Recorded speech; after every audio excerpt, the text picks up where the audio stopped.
मेरे साथ, फिर वो मेरे जहन से निकल गई बात। तो इंशाल्लाह ताला आज मैं दोनों लेक्चर्स जो है वो एक साथ ही कर दूंगा आप लोग, ठीक है।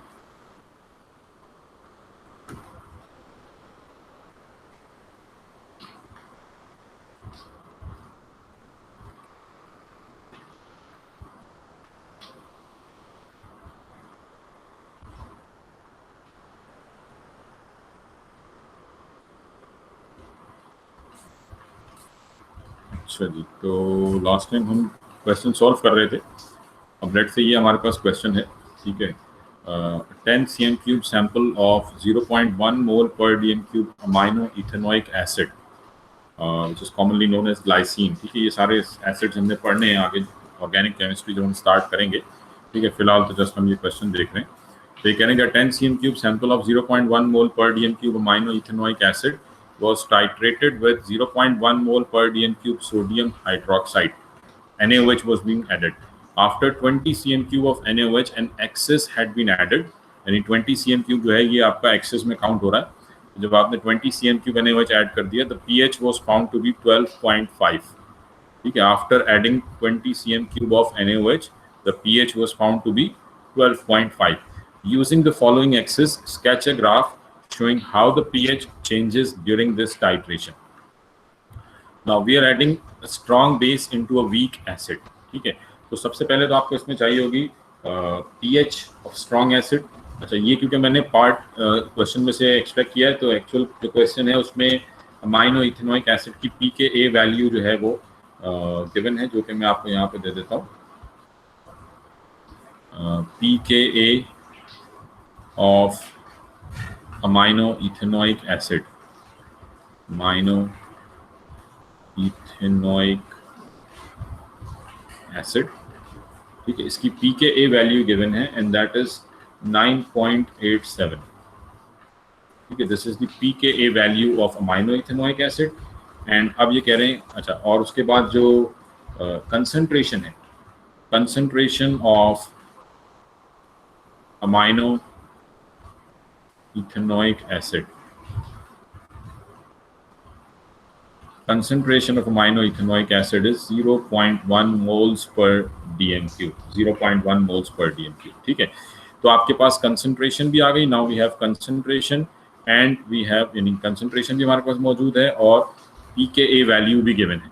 तो first we find the pH of amino ethanoic acid. पहले आप pH फाइंड आउट करें, ठीक है। एक दफा आपको बस pH आ जाएगी, then you would be able to draw the graph. तो पहले आपको pH फाइंड आउट करनी है, pH of acid, pH of acid find out करें and then draw this graph, ठीक है। तो चलें, ये आपने करना है ज़रा। और अगर आप इसी पे इसकी पिक्चर लेके इस पे ही ग्राफ ड्रॉ कर सकते हैं तो ऐसे ड्रॉ कर लें, नहीं तो आप पेपर पे ड्रॉ करके मुझे इसकी पिक्चर सेंड करें, ठीक है जी। चले जाओ, ये क्वेश्चन समझ में आ गया बेटा सबको? ये क्या करना है इसमें आपने, pKa वैल्यू गिवन है, concentration of amino ethanoic acid, पहले pH फाइंड आउट होगी, देन फिर ग्राफ ड्रॉ होगा, ठीक है। चलिए ये आपने ज़रा सॉल्व करना है, इसको सॉल्व करें ज़रा सारा से।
जी बेटा, ये सॉल्व किया है, पीएच फाइंड आउट हो गई है। पीएच कितनी आ रही है?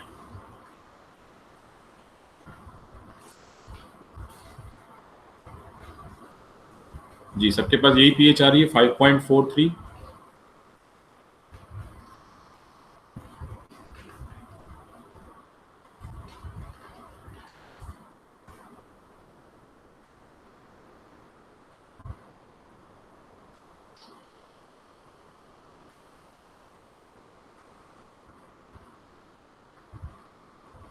जी बेटा, ये सॉल्व हो गया है या मैं सॉल्व करूं इसको?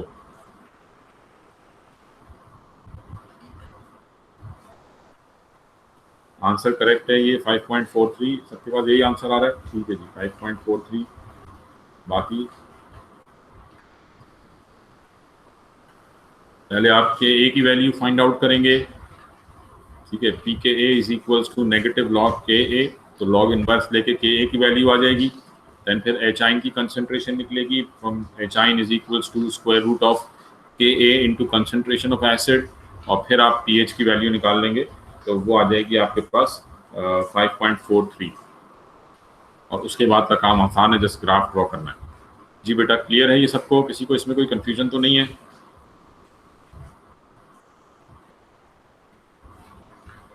सबको क्लियर है?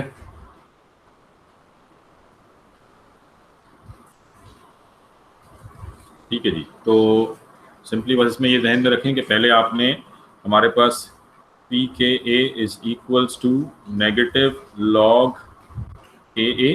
ठीक है, तो अगर के ए की वैल्यू निकालनी है तो that would B log inverse. ठीक है, या आप कह लें कि एंटी लॉग ऑफ नेगेटिव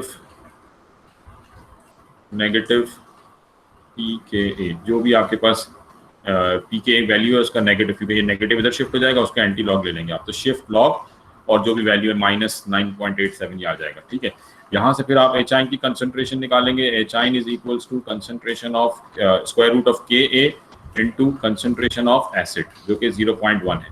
यहाँ से एच आइन की कंसंट्रेशन आ जाएगी, then P H is equals to negative log concentration of H ion, जिसका फॉर्म आंसर आ जाएगा 5.43। तो मतलब स्टार्टिंग पीएच क्या है हमारे पास? स्टार्टिंग पीएच हो जाएगी 5.43। तो 1 2 3 4 5, लेट्स से दिस इज 5.43। और एंडिंग पीएच क्या होगी? Because strong acid, strong base है, तो ये करेंगे at 20 cm3, which is an access.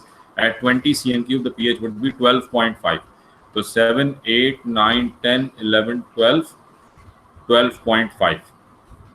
ठीक है जी, तो लेट्स से दिस इज 12.5, तो this would be the ending pH. और इक्विवेलेंस पॉइंट कहाँ पे अचीव होगा? बिकॉज अमाइनो इथेनोइक एसिड और NaOH ये 1:1 का रेशियो है। ठीक है, amino ethanoic acid, ethanoic acid, और इथेनोइक एसिड रिलीजेस 1 प्रोटॉन। आप सिंपल ये ध्यान में रख सकते हैं। तो ये दोनों जो है ये 1:1 का रेशियो है। एक्चुअल क्वेश्चन में ये पूरा पार्ट गिवन होगा कि इनके दरमियान 1:1 का रेशियो है। मैं डायरेक्ट यहाँ पे जस्ट आपको इन्फॉर्मेशन दे रहा हूँ। तो यहाँ से जब हम इसको सॉल्व करेंगे तो दैट मीन्स अगर आपने 10 cm3, अगर हमारे पास एसिड का वॉल्यूम है 10 cm3, तो वॉल्यूम भी जो है वो इक्विवेलेंस पॉइंट तक कितना लगेगा? 10 cm3। ठीक है, तो ग्राफ जो किस टाइप का हो जाएगा? वीक एसिड है तो ग्राफ कुछ इस तरह से स्टार्ट होगा।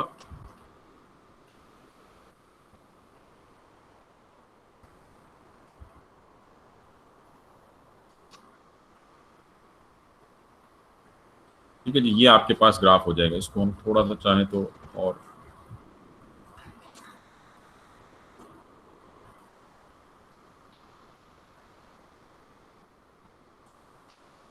ठीक है जी, ये 10 से होता हुआ गुजरेगा मेरे पास। आप सिंपली ये ध्यान में रख लें कि ये ऐसे 10 से होते हुए जो है 10 पे आपको ऐसे वर्टिकल लाइन मिलेगी।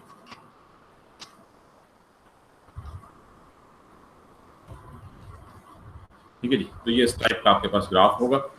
और इसमें ये हमारा स्टार्टिंग पॉइंट हो गया। This is the starting point from 5.4। ये एंडिंग पॉइंट है एट एक्सेस 12.5। और ये हमारी वर्टिकल लाइन का mid point, this would be the equivalence point कह लें या मिड पॉइंट कह लें, दोनों एक ही बात होगी इसके लिए। ठीक है, तो ये हमने ग्राफ ड्रॉ कर लिया। तो ये 3 मार्क्स आपको मिलेंगे। एक मार्क यहाँ मिल जाएगा, दूसरा मार्क यहाँ मिल जाएगा, और तीसरा मार्क यहाँ मिलेगा कि किस वॉल्यूम पे इक्विवेलेंस पॉइंट अचीव होगा। तो आई होप ये बात क्लियर हो गई होगी बेटा, इसमें किसी को कोई प्रॉब्लम? ठीक है जी, इस तरह से आपने ग्राफ ड्रॉ करने, क्लियर है सबको? इसमें किसी को कोई कंफ्यूजन?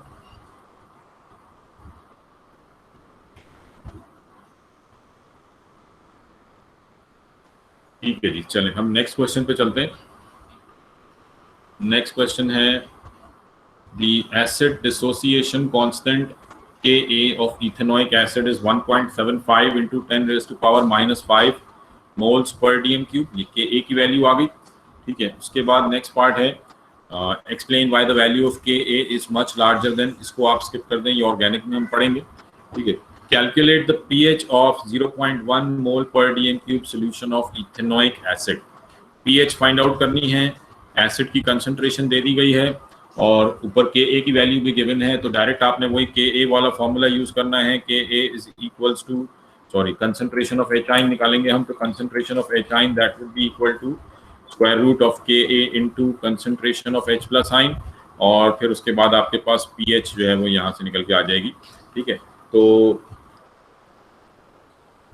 एक मिनट मैं इसका डायरेक्ट आंसर देख लूँ, क्या आंसर आ रहा है।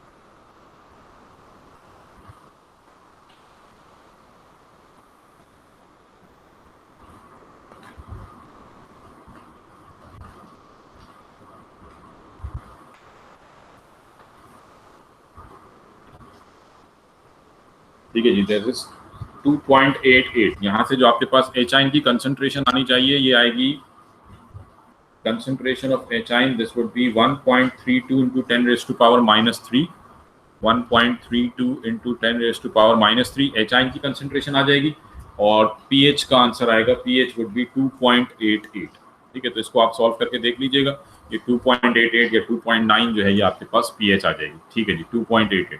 उसके बाद ये कह रहे हैं कि 20 cm cube of 0.1 moles per dm cube sodium hydroxide was slowly added to a 10 cm cube sample of 0.1 mole per dm cube ethanoic acid and the pH was measured throughout the addition। आपने NaOH add किया है, किसमें acid में add किया है, acid weak acid है, 10 cm cube acid था, उसमें 20 cm cube NaOH ऐड किया। Calculate the number of moles of sodium hydroxide remaining at the end of the addition, remaining at the end of the addition, number of moles of sodium hydroxide, moles of sodium hydroxide calculate करने हैं हमें, ठीक है। तो सबसे पहले तो इसमें हम क्या फाइंड आउट करेंगे जी, ये सॉल्व कर लेंगे आप, जब मैं ये सॉल्व करूं यहाँ पे जी बेटा, खुद से सॉल्व करेंगे इसको।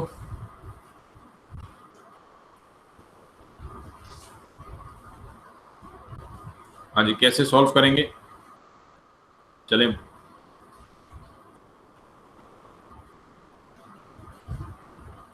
जरा क्वेश्चन को एक दफा देख लें गौर से। Number of moles of NaOH remaining at the end of the addition, at the end of the addition कैसे फाइंड आउट करेंगे आप, ये बता दें मुझे।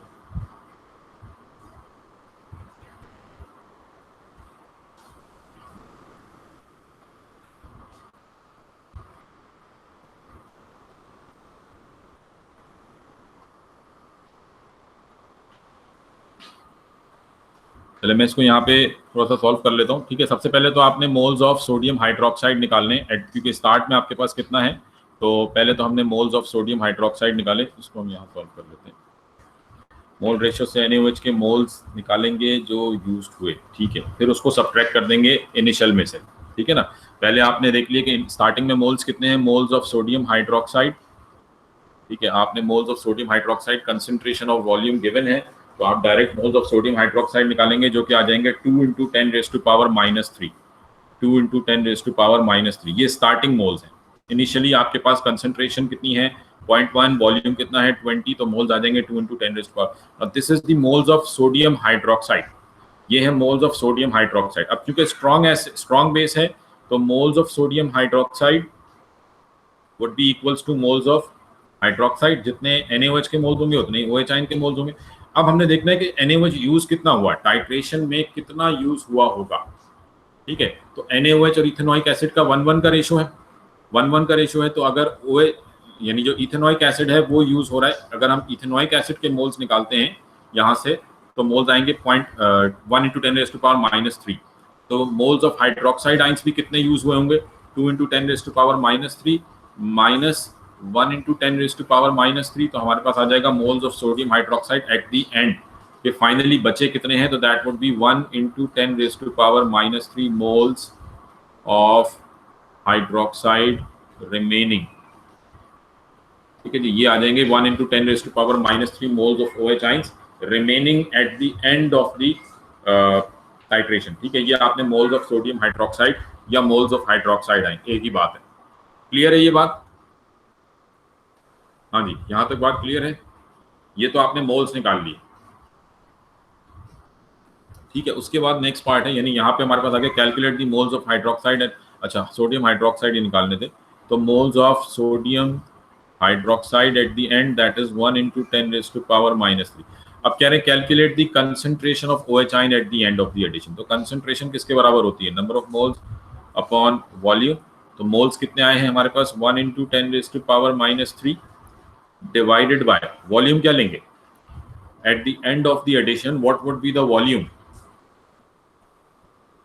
जी? Concentration of hydroxide ion at the end of the addition, volume कितना लेंगे? 30 centimetre cube. Yes, क्योंकि बिकॉज एट द एंड आपने कितना ऐड किया है? NaOH कितना ऐड किया है? टोटल आपने 20 cm क्यूब NaOH ऐड कर दिया है, और पहले से फ्लास्क में 10 cm क्यूब एसिड मौजूद था, तो 20 + 10 टोटल वॉल्यूम कितना हो गया? 30 डिवाइडेड बाय 1000 dm क्यूब में कन्वर्ट करेंगे, तो फाइनली आपके पास जो कंसंट्रेशन ऑफ हाइड्रोक्साइड आयन आ जाएगी that would B 3.3 into 10 raised to power -2, 3.3 into 10 raised to power -2 moles per dm cube। This is the concentration of hydroxide ions. ठीक है जी, clear हो गई ये बात सबको? तो ये इसमें वॉल्यूम का ख्याल रखिएगा, अक्सर बच्चे वॉल्यूम में गलती कर जाते हैं।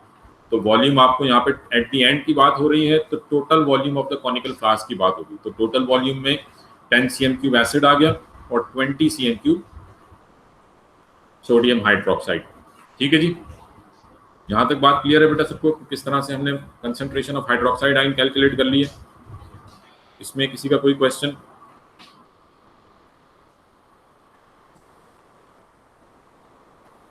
ठीक है जी, तो चलें, ये हमने कंसंट्रेशन निकाल ली। उसके बाद नेक्स्ट है using the consent expression KW, आपने ये यूज करते हुए एजाइन की कंसंट्रेशन निकालनी है, तो ये तो फाइंड आउट हो जाएगी। उसके बाद pH निकालनी है, ये आसान पार्ट है। ठीक है, ये आप कर लेंगे, तो इसको हम स्किप करते हैं। उसके बाद आपने फिर ये ग्राफ ड्रॉ करना है। On the following axis sketch how the pH will change during the addition of a total of 20 cm cube of.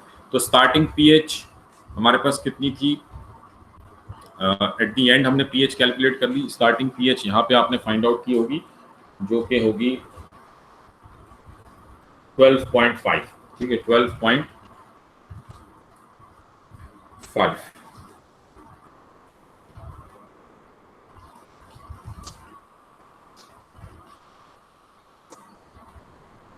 अच्छा, एक minute. Calculate H ion and the pH of the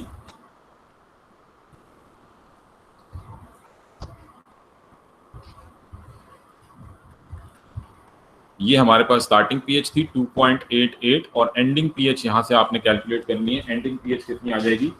12.5। ये जब आप calculate करेंगे तो this would be 12.5। तो starting pH है, because we are adding base into acid, तो स्टार्टिंग pH है 2.88, 0 1 2। ठीक है जी, 0 1 2, लेट्स से दिस इज 2.88 और एंडिंग pH कितनी है? एंडिंग pH हमने कहा जी 12.5। ठीक है, जो कि 20 cm क्यूब पे होगी, तो 12.5, ये 12, ये 12.5। ठीक है, और आपने एसिड और ऐड करना शुरू किया। स्टार्टिंग pH ये है, तो ये ग्राफ में जस्ट एक रफ ग्राफ बना रहा हूँ यहाँ पे।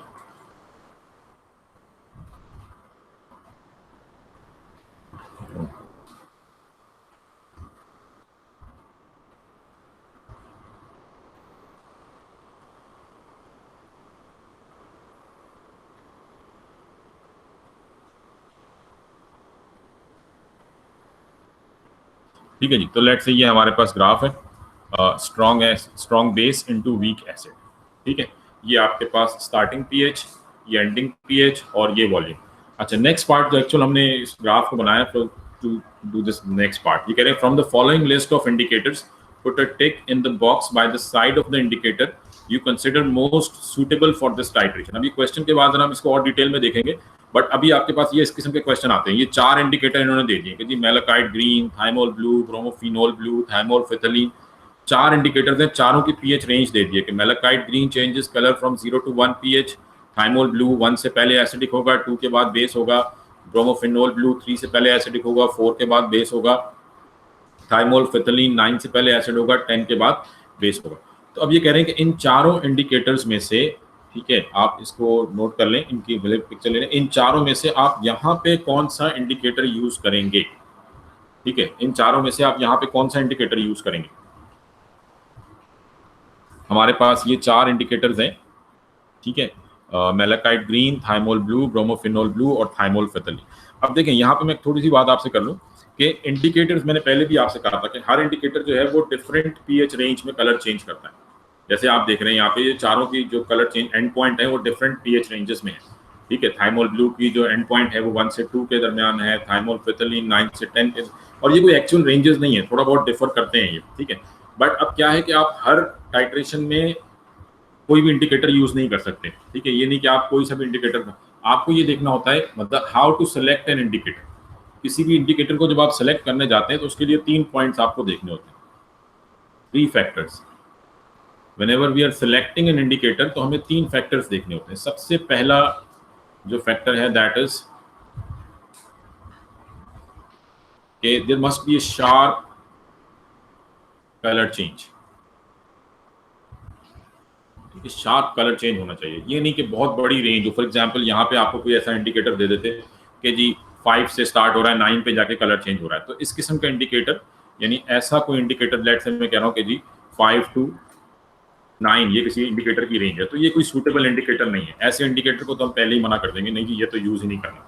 ठीक है, जिसकी इतनी बड़ी रेंज है तो वो हमें कोई प्रॉपर एंड पॉइंट नहीं देगा। ठीक है, तो पहला फैक्टर, जब भी आप इंडिकेटर सेलेक्ट करेंगे, the indicator must have a sharp colour change. इसकी जो रेंज है वो बहुत कम से कम होनी चाहिए। ऑब्वियसली बिल्कुल एक फिक्स पीएच तो कभी भी नहीं होगी, जितनी कम रेंज हो उतना बेहतर है। ठीक है, तो शार्प कलर चेंज। सेकेंडली, वो जो कि बहुत इंपॉर्टेंट है कि and point must match the equivalence point. ठीक है, and point must match the equivalence point, कि जो आप ब्यूरेट से जो सब्सटेंस ऐड कर रहे हैं, जिस वॉल्यूम पे, लेट से हम NaOH ऐड कर रहे हैं, जिस वॉल्यूम पे NaOH का इक्विवेलेंस पॉइंट आ रहा है, उसी वॉल्यूम पे इंडिकेटर का एंड पॉइंट आना चाहिए। लेट से NaOH ने इक्विवेलेंस पॉइंट अचीव किया है at 10 centimetre cube, at 10 centimetre cube, जो कि हमारे ग्राफ में है। 10 सेंटीमीटर क्यूब पे इक्विवेलेंस पॉइंट आ रहा है। अब मुझे तो नहीं पता लग रहा क्योंकि कलर तो कोई चेंज आ नहीं रहा। ठीक है, तो मैं ऐसा इंडिकेटर सेलेक्ट करना चाहूंगा जिसका एंड पॉइंट भी 10 cm क्यूब पे ही हो। ठीक है ना, यानी ऐसा ना हो कि आपका जो इंडिकेटर है वो यानी उस वॉल्यूम पे एंड पॉइंट दे रहा हो जिस वॉल्यूम पे अभी हमारा इक्विवेलेंस पॉइंट अचीव ही नहीं हुआ। तो and point must match the equivalence point. और थर्ड जो आपका फैक्टर होगा दैट वुड बी कि देयर मस्ट बी, आप क्या कहेंगे इसको, कि क्लियर कलर चेंज होना चाहिए। ऐसा कलर चेंज होना चाहिए जो आइडेंटिफाई हो सके। ठीक है, it must be a clear colour change. ठीक है, अब मैं क्या कहना चाह रहा हूँ, इस मतलब बात का मकसद ये है कि जैसे फॉर एग्जांपल थाइमोल फिथिलीन है। अब थाइमोल फिथिलीन में कलर चेंज क्या आता है, कलरलेस।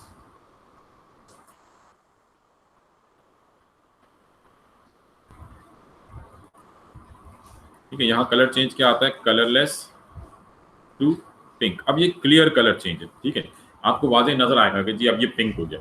अब एक मिथाइल रेड आप यूज करते हैं फॉर एग्जांपल, वहां पे कलर चेंज क्या होता है, रेड टू येलो।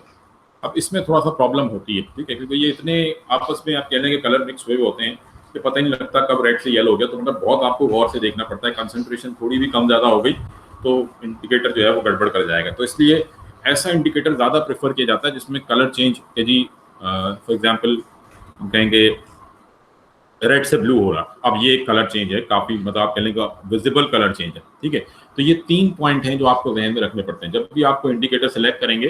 तो ध्यान में रखें कि ये 3 पॉइंट्स आपको देखने पड़ेंगे। ठीक है, जिसमें ऑब्वियसली सबसे इंपॉर्टेंट सेकंड वाला पॉइंट है हमारे पर्सपेक्टिव से, पेपर के पर्सपेक्टिव से। क्लियर हो गई बात? तो अगर कोई थ्योरी में क्वेश्चन आ जाए कि कौन कौन से पॉइंट हैं के जो इंडिकेटर सिलेक्शन में हेल्प आउट करते हैं, तो ये 3 पॉइंट्स आपने मेंशन कर देना है। जी बेटा, इसमें कोई क्वेश्चन यहाँ तक क्लियर है बात? ठीक है जी, सबको क्लियर है?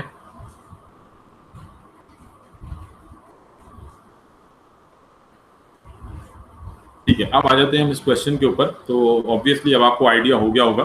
ठीक है, अब मैलाकाइट ग्रीन है, मैं जरा वन बाय वन तीनों को देखना चाह रहा हूँ। ठीक है, मैलाकाइट ग्रीन है, लेट्स से मैलाकाइट ग्रीन की रेंज क्या है? 0 to 1। अब 0 to 1 जो है ये आपको अपने ग्राफ में नजर आएगा। 0 to 1 ये मतलब 0 1 ये रेंज है। अब 1 तक आते आते अगर हम देखें तो वॉल्यूम कितना यूज हुआ है, वहां तो भी आपने मतलब पीएच रेंज ही बहुत ऊपर जा रही, तो मतलब ये तो फायदा ही नहीं है। थाइमोल ब्लू अगेन 1 से 2, ये भी ब्रोमोफिनोल ब्लू लेट से आपने 3 से स्टार्ट किया, 3 से 4 ये रेंज है इसकी। अब इस रेंज पे आपका वॉल्यूम एसिड का कितना रेंज, बेस का कितना वॉल्यूम यूज हुआ है, लेट से ये वॉल्यूम यूज हुआ है। तो अभी तो आप वो इक्विवेलेंस पॉइंट तक पहुंचे ही नहीं है। ठीक है, 9 to 10, 7 8 9, ये जो आपके पास रेंज आ रही है, this range is on this vertical line. ठीक है, तो जिस आप कह लें कि थाइमोल फिथलीन जिस वॉल्यूम पे, बेस के जिस वॉल्यूम पे कलर चेंज कर रहा है, इक्विवेलेंस पॉइंट भी उसी रेंज में आ रहा है। ठीक है, तो thymol phthalein would be the best choice. तो आपने सिंपली इसको टिक कर देना। तो ये बड़ा आसान सा क्वेश्चन होता है जिसमें आपने जस्ट बताना होता है कि कौन सा इंडिकेटर हमने सेलेक्ट करना है। ठीक है जी, तो ये सिंपल सा क्वेश्चन है। आई होप यहाँ तक बात सबको क्लियर हो गई होगी। ठीक है, तो ये 2 क्वेश्चन तो हमने कर लिए। अब एक थर्ड क्वेश्चन है जो कि आपने खुद से सॉल्व करना है और कंप्लीट सॉल्व करना है। ठीक है, ये पहला पार्ट हम छोड़ देते हैं, यहाँ से स्टार्ट करते हैं। ठीक है, isocyanic acid is a weak acid. ठीक है, आइसोसाइनिक एसिड वीक एसिड है।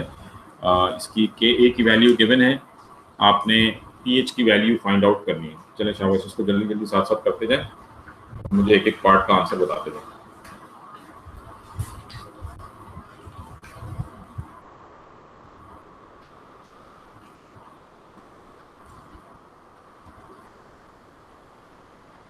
Calculate the pH of a 0.1 mole per dm cube solution of isocyanic acid.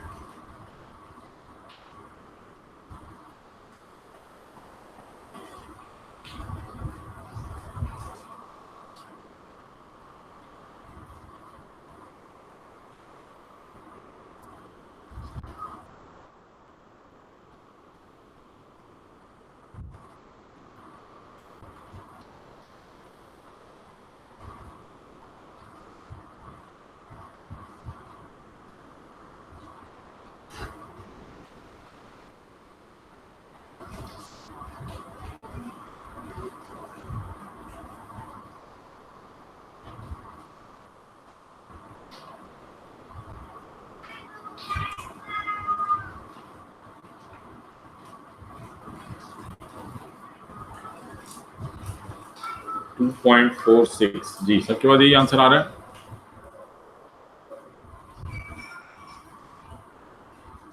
ठीक है जी, सही है। तो ये pH का आंसर आ गया आपके पास 2.46। ठीक है, ये pH का आंसर है, ये नोट कर लें। उसके बाद कह रहे हैं कि sodium cyanate is used in the production of isocyanic acid. Sodium cyanate is prepared commercially by reacting urea with sodium carbonate. Other products in this reaction are carbon dioxide, ammonia and steam. तो write an equation for the production. अब equation तो problem नहीं है, simple आपने इस prepared commercially by reacting urea, urea का reaction है NH2 2CO reacting with sodium carbonate Na2CO3 to prepare sodium cyanate NaNCO sodium cyanate plus इसके साथ क्या बन रहा है, ये कह रहे हैं कि साथ साथ इस रिएक्शन में carbon dioxide, ammonia and steam. ठीक है, ये रिएक्शन है। अब इसको बैलेंस करना है जी। बैलेंसिंग के लिए नंबर बता दें जरा। चलें, इसको आप आराम से बैलेंस कर लीजिएगा। ठीक है, ये तो आप खुद से कर लेंगे इंशाल्लाह ताला। ठीक है, जस्ट आपने इक्वेशन बैलेंस करनी है। इसको मैं स्किप कर रहा हूँ पार्ट को, नेक्स्ट पार्ट पे आ जाते हैं। इसको आप खुद से बैलेंस कर लीजिएगा। Barium hydroxide is completely ionised in aqueous solution during the addition of 30 cm cube of 0.1 mole per dm cube barium hydroxide to 20, the pH was measured. Calculate the concentration of hydroxide ion at. अब इसमें जो पिछले वाले question में अलग अलग करके part थे, पहले मोल्स पूछे थे, फिर कंसंट्रेशन, या दोनों बातें इन्होंने एक साथ पूछ ली है.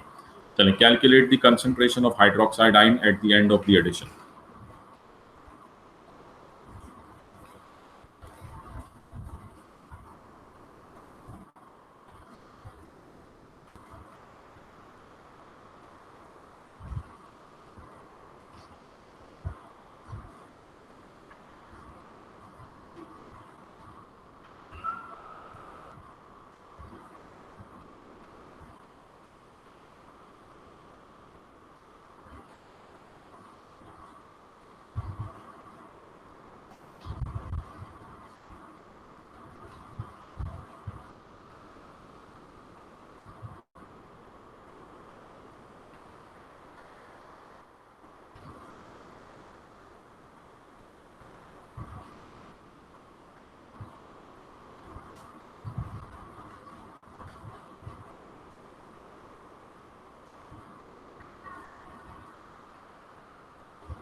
Zero point 08.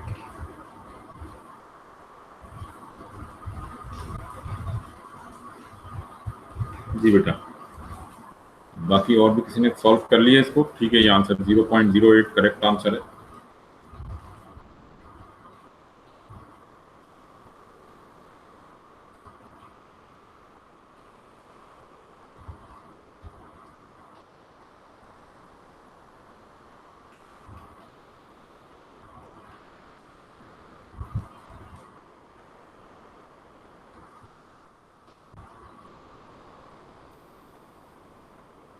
जी, तो इसमें हमारे पास calculate the concentration of hydroxide ion at the end of the addition. तो सबसे पहले तो आपने moles of barium hydroxide ion निकाल लेने. ठीक है, मोल्स ऑफ बैरियम हाइड्रोक्साइड. तो बैरियम हाइड्रोक्साइड की कंसंट्रेशन और वॉल्यूम गिवन है. ठीक है, यहाँ से आप मोल्स ऑफ बैरियम हाइड्रोक्साइड निकालेंगे. अब जो भी बैरियम हाइड्रोक्साइड के मोल्स होंगे, ठीक है, मोल्स ऑफ हाइड्रोक्साइड आयन जो है वो उसके डबल होंगे. ठीक है, 1:2 का रेशियो है. तो फॉर एग्जांपल अगर आपके पास बैरियम हाइड्रोक्साइड के मोल्स आ रहे हैं 3 × 10⁻³ तो वो मल्टीप्लाई हो जाएगा. ठीक है, अच्छा एक मिनट, ये वॉल्यूम है. ठीक है, बैरियम हाइड्रोक्साइड का वॉल्यूम है 30 cm³ ऑफ 0.1. तो आप इसको सॉल्व करेंगे तो मोल्स कितने आ जाएंगे? 3 × 10⁻³ और क्योंकि 1:2 का रेशियो है तो हाइड्रोक्साइड आयन के मोल्स कितने हो जाएंगे? हाइड्रोक्साइड आयन के मोल हो जाएंगे 6 × 10⁻³ ठीक है, ये है स्टार्टिंग मोल्स. अब उसके बाद यूज कितने हुए होंगे? जितने भी आपके पास आइसोसाइनिक एसिड के मोल्स आएंगे और वो आएंगे 2 × 10⁻³ ठीक है, तो ये आपके पास स्टार्टिंग मोल्स थे. इनमें से माइनस कर देंगे 2 × 10⁻³ जो कि यूज्ड हैं, तो बच कितने गए? 4 × 10⁻³. These are the moles remaining at the end of the titration of hydroxide. Hydroxide के इतने मोल्स बच गए। अब इसकी कंसंट्रेशन निकालनी है तो डिवाइड कर देंगे टोटल वॉल्यूम से, 30 cm³ और 20 cm³। तो टोटल वॉल्यूम कितना हो गया 50, तो 4 × 10⁻³ डिवाइडेड बाय 50, तो आंसर आ जाएगा 0.08 मोल्स पर dm³। ठीक है जी, क्लियर है ये बात? हाँ जी, ये क्लियर है सबको? 0.08 आंसर कैसे आ रहा है? पहले आपने मोल्स ऑफ हाइड्रोक्साइड निकाल लिए, क्योंकि बैरियम हाइड्रोक्साइड में 1:2 का रेशो है, तो आपने उसको जो भी बैरियम हाइड्रोक्साइड के मोल्स आएंगे उसको डबल कर देंगे तो हाइड्रोक्साइड के मोल्स आ जाएंगे, फिर उसको यूज में से माइनस कर देंगे और देन फिर वॉल्यूम से डिवाइड करेंगे तो कंसंट्रेशन आ जाएगी। तो 0.08 मोल्स पर dm³, ये आपके पास कंसंट्रेशन आ गई at the end of the titration. ठीक है जी, सबको क्लियर है बेटा? इसमें कोई question?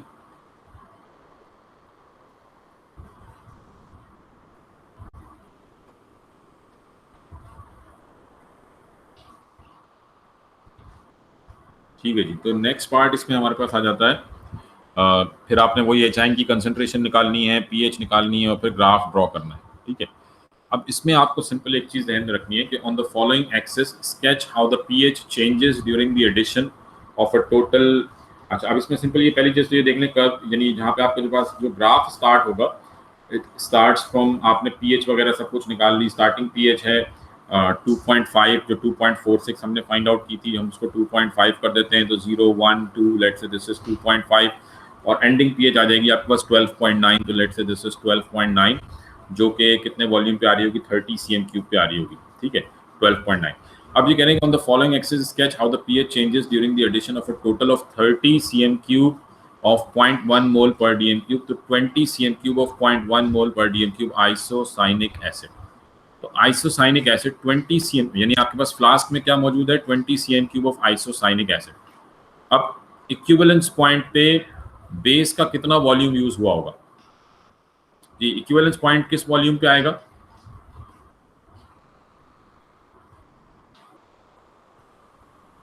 At what volume of barium hydroxide would we get equivalence point? जी 20 पे, करेक्ट है ये। इक्विवेलेंस पॉइंट जो है ये किस वॉल्यूम पे अचीव होगा? बैरियम हाइड्रोक्साइड के कितने वॉल्यूम पे इक्विवेलेंस पॉइंट अचीव होगा? 20 cm³।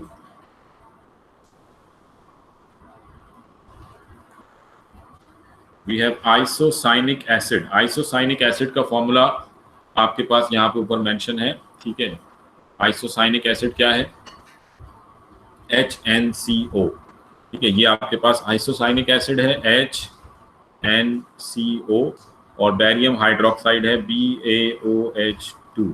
तो अगर दोनों की कंसंट्रेशन सेम है, पॉइंट, यानी हमारे पास दोनों की जो कंसंट्रेशन है, अगर हम यहाँ पे देखें तो ठीक है 0.1 दोनों की कंसंट्रेशन सेम है, और दोनों का रेशियो क्या आ रहा है? HNCO ratio barium hydroxide. तो 1 mole of barium hydroxide would require how many moles of isocyanic acid? 2, 1:2 का रेशियो है। ठीक है, तो अगर आपके पास इसका 20 वॉल्यूम है तो इसको न्यूट्रलाइज करने के लिए इसका कितना वॉल्यूम रिक्वायर्ड होगा? 10 cm³। ये बात समझ में आई है बेटा? दोनों की कंसंट्रेशन सेम है, तो बैरियम टू न्यूट्रलाइज, यानी इक्विवेलेंस पॉइंट के लिए और एंड पॉइंट को अचीव करने के लिए, अगर आपके पास कॉनिकल फ्लास्क में 10 cm³ आइसोसाइनिक एसिड है, तो बैरियम हाइड्रोक्साइड कितना रिक्वायर्ड होगा? 10 cm³, उसका हाफ। तो इसमें आपके पास जो इक्विवेलेंस पॉइंट बनेगा that would be at 10 cm³। ठीक है, तो ये 10 cm³ पे आपके पास ग्राफ होगा, ये इस टाइप का ग्राफ बनेगा। ठीक है जी, तो ये हमने जो है वो तीसरा क्वेश्चन सॉल्व कर लिया। आई होप ये क्लियर हो गई होगी बात। बाकी नेक्स्ट जो है वो हम इंशाल्लाह ताला इसमें आगे बफर सोल्यूशन से स्टार्ट करेंगे। आज मैं इसको यहाँ तक रखूंगा। इसकी बेटा खुद से प्रैक्टिस करें, पास पेपर्स में आपको काफ़ी क्वेश्चन मिलेंगे इसके। पीएच ग्राफ की प्रैक्टिस करें, इंडिकेटर सिलेक्शन की प्रैक्टिस करें, और अगर कोई क्वेश्चन सॉल्व नहीं होता तो फिर मुझे सेंड करें, उसको देख लेंगे, बट इसकी प्रैक्टिस करें काफ़ी। ठीक है, और इंशाल्लाह ताला नेक्स्ट टाइम हम नेक्स्ट क्लास में बफर सोल्यूशन से स्टार्ट करेंगे। ठीक है, और हमारा वो क्या नाम है, जो P5 वाला पोर्शन है, वो ये काफ़ी क्लासेस जो डिस्टर्ब हुई हैं, इस चक्कर में हमारा P5 वाला सेक्शन जो है